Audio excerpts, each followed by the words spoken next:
এই পৃথিবীতে কোনো মানুষই কখনোই বলতে পারবে না যে আমি সম্পূর্ণভাবে সুখী।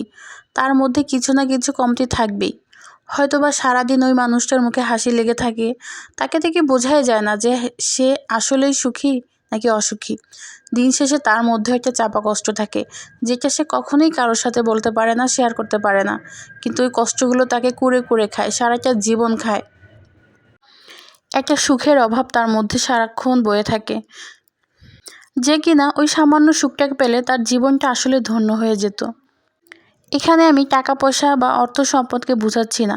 টাকা পয়সা, অর্থ সম্পদ কখনোই একটা মানুষকে সুখে আনন্দে রাখতে পারে না।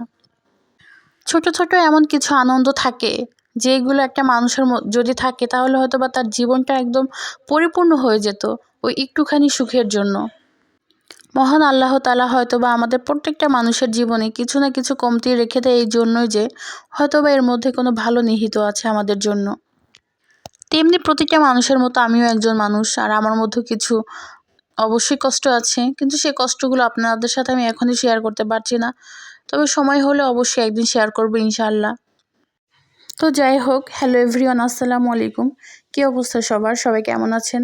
আলহামদুলিল্লাহ আমি ভালো আছি। এই ভিডিওগুলো ছিল কালকে আমরা একটু ডাক্তারের কাছে গিয়েছিলাম আমার ছেলেকে নিয়ে। তো ডাক্তার আসার কথা ছিল 8টা, সাড়ে 8টার দিকে। আমরা একদম ভোরে গিয়েছিলাম, যেহেতু অনেক দূরে গিয়েছিলাম ধানমন্ডিতে। কিন্তু ডাক্তার এসেছিলো একদম 11:30টার দিকে। মানে আমরা একটা সকাল একদম বসেছিলাম ওখানে। তো সকালের নাস্তাটা ওখানে হাসপাতালে ক্যান্টিনেই সেরেছিলাম। তারপর ডাক্তার আসে, ডাক্তার দেখার পরে দেরি হয়নি আসলে, আমরা তাড়াতাড়ি বের হয়ে গিয়েছিলাম, কারণ আমার হাজব্যান্ডের অফিস ছিল, এই জন্য তাড়াতাড়ি বাসায় আসতে হবে। তো রাস্তায় এত পরিমাণে জ্যাম ছিল। তো আমার হাজব্যান্ড উবার ঠিক করেছিল, তো ওইখানে আমি দেখলাম কিছু সুন্দর সুন্দর জিনিস রাস্তার পাশে, ওখানে আমি একটু ভিডিও করে নিয়েছিলাম। আর দেখেন কি অবস্থা রাস্তার, মানে এত পরিমাণ জ্যাম ছিল যে এর পরবর্তীতে আমরা গাড়ি থেকে নেমে গিয়েছিলাম এবং রাস্তা পার হয়ে রিক্সাতে আসছি আর কি বাসায়। তা না হলে আমাদের বাসায় আসতে অনেক বেশি দেরি হয়ে যেত। মানে ঢাকা শহরের জ্যামের কথা আর কি বলবো, যদি একবার লাগে সেটার মানে যেতে অনেক বেশি সময় লাগে। আর এই জ্যামের মধ্যে পড়তে আমার খুব বেশি বিরক্ত লাগে। মাঝে মধ্যে আসলে অনেক সময় আমার বিপদের মধ্যেও পড়ে যাই, মানে অনেক ব্যস্ততা থাকে, কিন্তু ওই জ্যামের জন্য আসলে যেতে পারি না। তো গতকালকে আমাদের অবস্থা ঠিক তেমন হয়েছিল, তাই আমরা না পারতে গাড়ি থেকে নেমে তারপরে রোড পার হয়ে রিক্সা দিয়ে আসছি।